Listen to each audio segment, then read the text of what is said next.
Here is a beautiful image of Alex Gleason's 1892 New Standard Map of the World that was on projection at Modern College in Blackheath, England. It states at the top of the map that it is scientifically and practically correct. The way Gleason's map significantly differs from standard maps of the world is in its representation of the poles.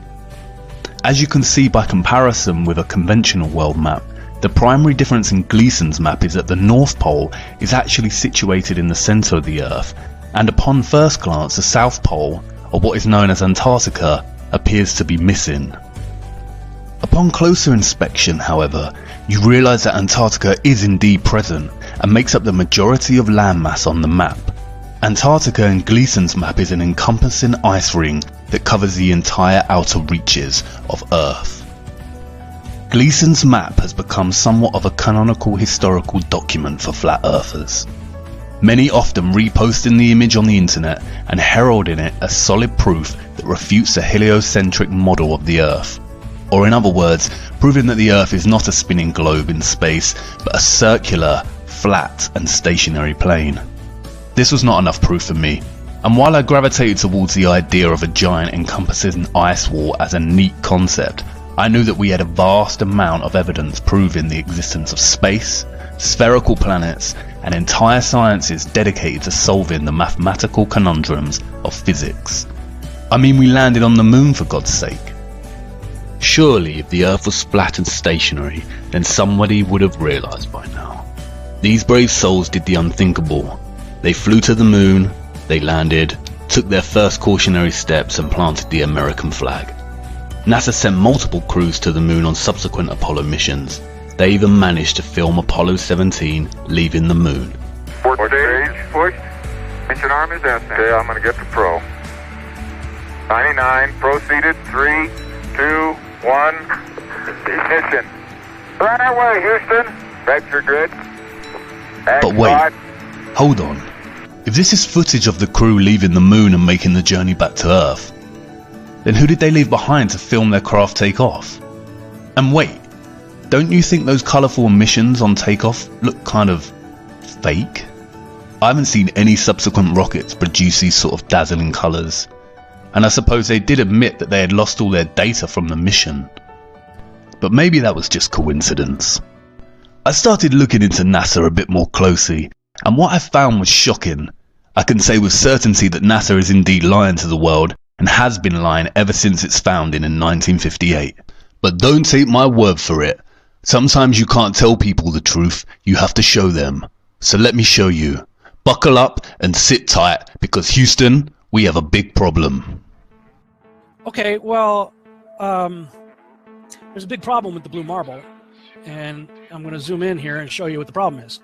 These are all composite images where they are really not very good at Photoshop because they're using the Photoshop clone tool to replicate clouds. This cloud is a copy of this cloud. See the formations? They're identical identical formations. These right here, side by side, side by side. See this kind of W looking shape right here, replicated right here. This cloud is exactly the same as that cloud. You know, same clouds right there, and same thing on the other side of the world. They got the same thing going on. They got careless here. Look, 1, 2, 3, 4, 5 of the same formations replicated right there. These two replicated, same exact formations right here. This right here is clone of that right there. I mean, really? So you're telling me that we could take pictures of Jupiter and Saturn, huge, massive planets, and now we're out going to Pluto, but we don't have one legitimate picture of the Earth from space that's not a composite? Click on this picture right here. Supposedly the same mission, same guys that took the picture of the most famous picture of our Earth. I'm going to do save image as, and let's see, Apollo Moon. Let's call it Apollo Moon 17. And I'm going to open that in Photoshop.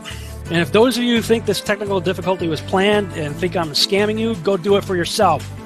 Because you're going to find the exact same thing. I got nothing to hide here. This is live on the air, okay? I'm going to zoom in on the Earth in Photoshop. You see the Earth? Go to Image, Adjust, Levels, and I'm going to And the levels over here. And I'm going to bring the levels up. Uh-oh. What is that? Why is there a square box around the Earth allegedly taken from the scientists on the moon in Apollo 17? And people wonder why I don't trust NASA. That's why I don't trust NASA. Just another example of NASA faking space. Take a look here at this supposed image of Jupiter. Nothing more than CGI fakery. The supposed auroras towards the north. Let's take a look here again at NASA's official website, where it states Hubble captures vivid auroras in Jupiter's atmosphere. Here's the problem. The date of June 30th, 2016. Now take a look at this. Another so-called official image of Jupiter. This one's from back in 2014. You see the problem here? Now let's take a closer look at the supposed two images provided from NASA of Jupiter. Here's the problem again. 2016, 2014. What's the difference here? Well, the difference is they added the supposed auroras on the north, and this is nothing but a Christmas tree. Give me a break. Take a look here. I mean, all the clouds are in the same exact position. Just the 2016 image is a bit, I would say, darker. It's a bit lighter in 2014. Here's a side-by-side. I mean, people can't see what's taking place here with NASA. Nothing more than fakery. I mean, give me a break. This is a complete insult. If you have a brain in your head. And you can tell it's real because it looks so fake, honestly.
It became instantly clear how they do it. And it's just video game technology. Now, if you're part of the Geek Squad or the techie crowd, well, then you already know about this technology. And so let's get to the video that caught my attention, and you will see the same things that I saw. Let's watch. We have to introduce the concept of freefall. So let's use this model of the Earth. And let's enlist the help of a friend, Taxi. You might know her.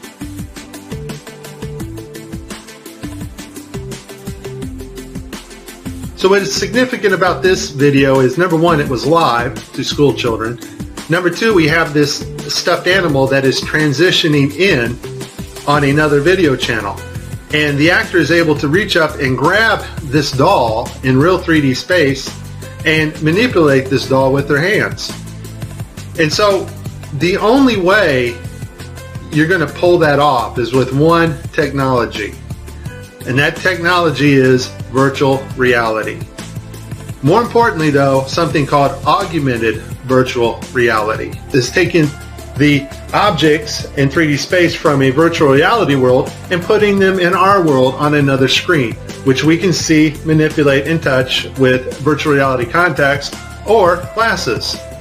In this next segment, I'm going to show you how NASA grabs objects in 3D space, rotates them around, manipulates them. They can do this with water, with cloth, anything. And the cool thing about it is we can take what they're doing, what they're seeing with their contact virtual reality augmented lenses, and put that on a separate video layer live. Yes, live. And do it all in real time. 45 minutes straight of NASA messing up their virtual reality setup. I tried to pick some clips that were obvious and some not so obvious. Show you some of the contacts. We're going to see Tim Peake with his contacts in, but these are virtual reality contacts overlaid on the eyes so actors can interact with things in 3D space, all in real time. In this next shot, we will get to see the whole arm setup and the virtual reality glove that covers all the way down the arm and hand. This allows the software to broadcast what we see video-wise as his arm in a shirt sleeve. Okay, I have a lot of Tim Peake screw-ups, but this one here, the system glitches. The software does not track his hand properly, and Tim slips his hand underneath his other fingers, which is tightly holding onto the mic, which would be impossible. I don't think this is Tim's fault. Normally, Tim always moves his other fingers up while he slides his hand under. I just think the system didn't respond to his movements here. It's virtual reality. They're wearing augmented contact lenses so that they can interact with these 3D objects. Now, in this scene, the guy on the left in the green shirt, he thinks he sees an object in 3D space that's being broadcast to him. So he grabs it and he puts it off to the side. He's looking straight ahead because he's looking at an object rotating in front of him, but the video channel is down that is supposed to show the viewers what we're supposed to see, and so we don't actually get to see the object that he is seeing. And I would just sum this up as a very terrible, bad, horrible day for NASA doing live feeds.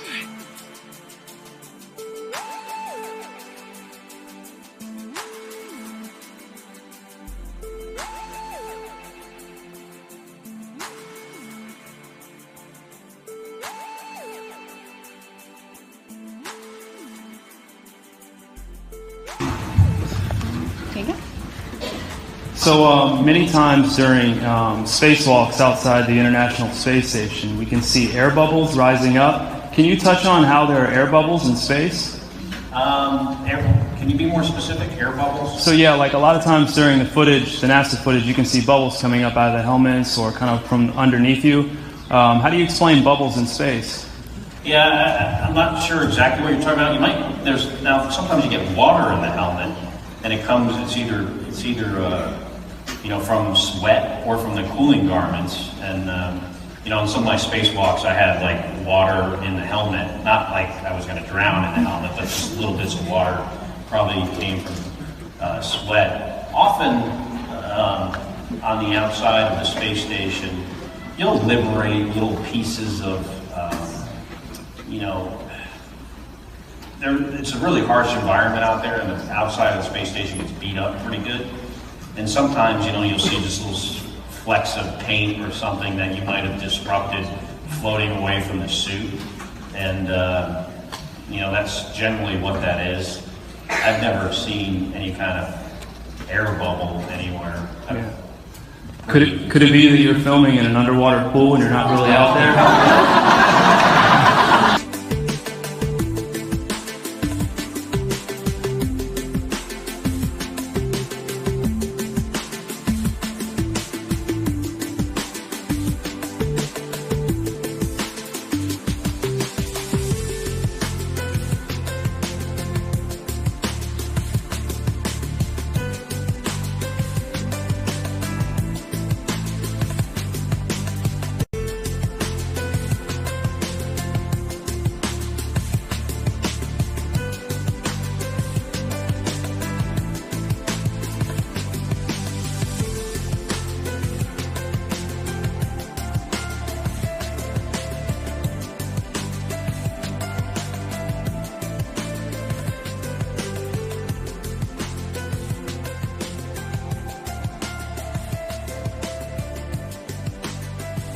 Why don't you swear in the Bible that you walked on the moon? You're the one who said you walked on the moon when you didn't. Calling the kettle black, if you ever thought of it. Say that misrepresented away from me. You're a coward and a liar and a thief.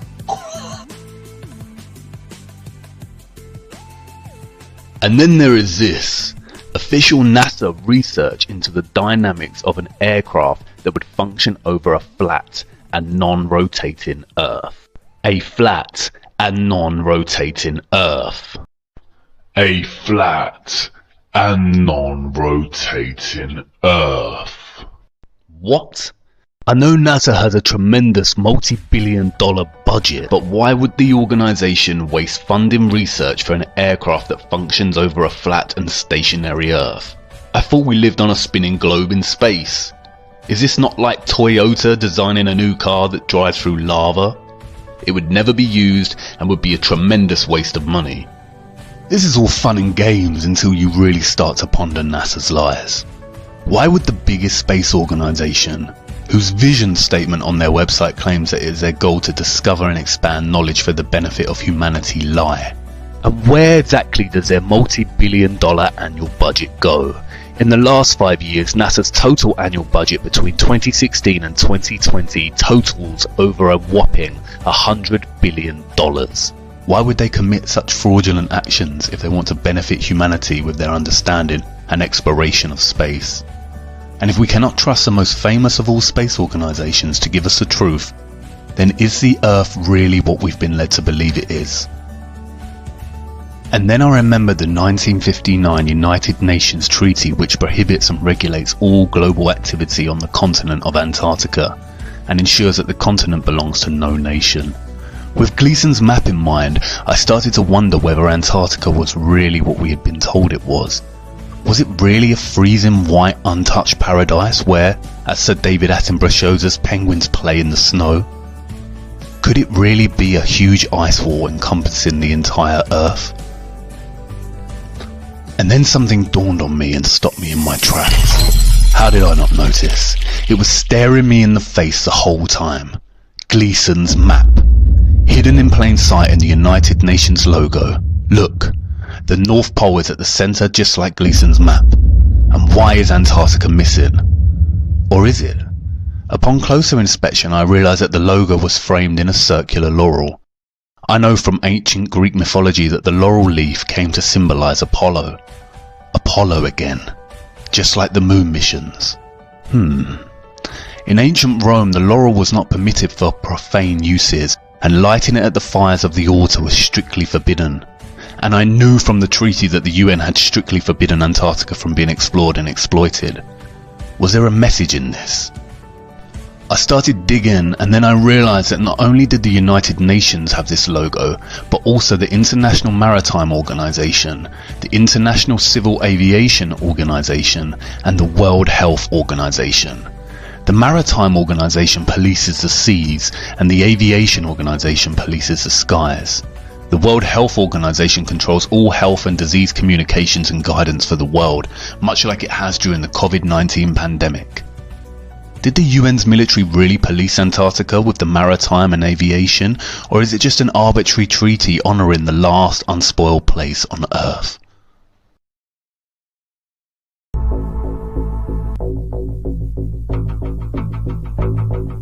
Hey, just a Navy destroyer. He will yield.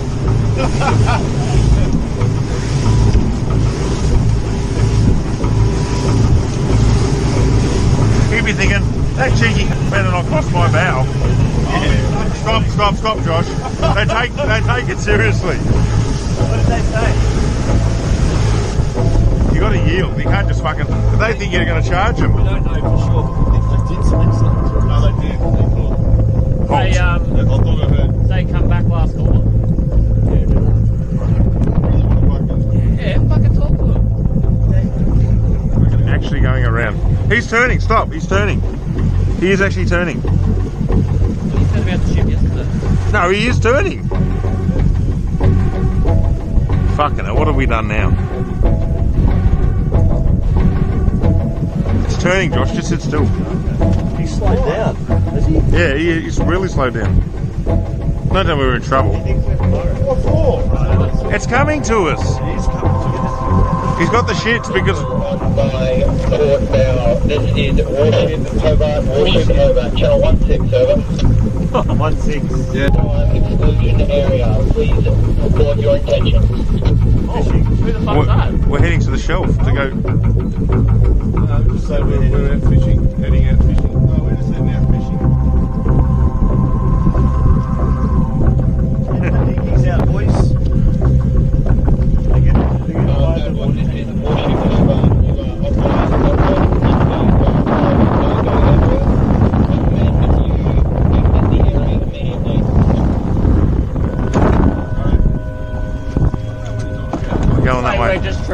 Set up a demo today with this Cessna and the Air National Guard. I'm going to be inside of this Cessna and we're going to be going rogue. We're going to fly into that no-fly zone and we're going to see how the Air National Guard does it. They scramble the fighter jets to come Take off. We're off.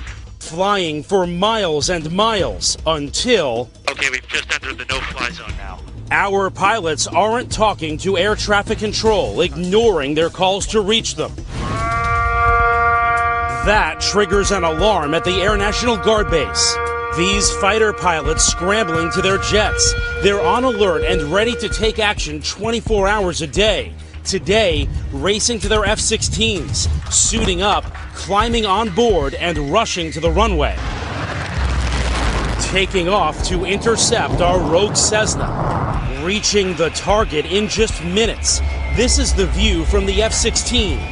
That's my Cessna right there. Intimidating as you would think it would be. Look at that fighter jet. He's right off our wing.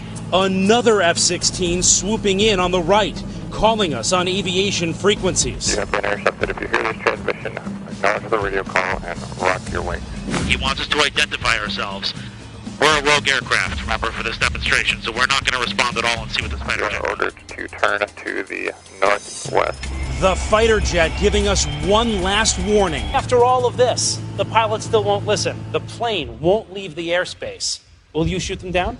If required, we'll execute the rules of engagement per the commander of the North American Aerospace Defense Command. And yes, we would do that. Shoot the plane down? If it meets the rules of engagement, yes, we would, to defend the airspace. Why are they policing the parameters of Antarctica in such a vigilant way? Surely they are just protecting the penguins and seals that we've seen so often in Planet Earth and Frozen Planet documentaries. I don't know, I'm not too sure anymore, because after I stumbled across this.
A giant ice wall, stretching for what seems to be hundreds and hundreds of miles.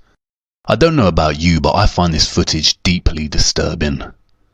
With NASA's lies in mind and that great ice wall looming in the distance, I began to experience what some call cognitive dissonance. I went into denial. Of course none of this could be true, and of course our Earth is a spinning globe as we've been taught throughout our lives. It's one thing NASA lying, but are all the professors and scientists lying too? Is the National Geographic Channel lying? And what about Newton, Einstein, Hawking and Attenborough? Are they lying too? It's a complicated answer, and I will do my best to show you the truth. But before we look at the gatekeepers of knowledge and the trusted voices of our world, I need to show you more of our Earth. I don't want to lose you just yet. Come with me to part 3, where we will explore a few ways our Earth could work as a flat and stationary plane.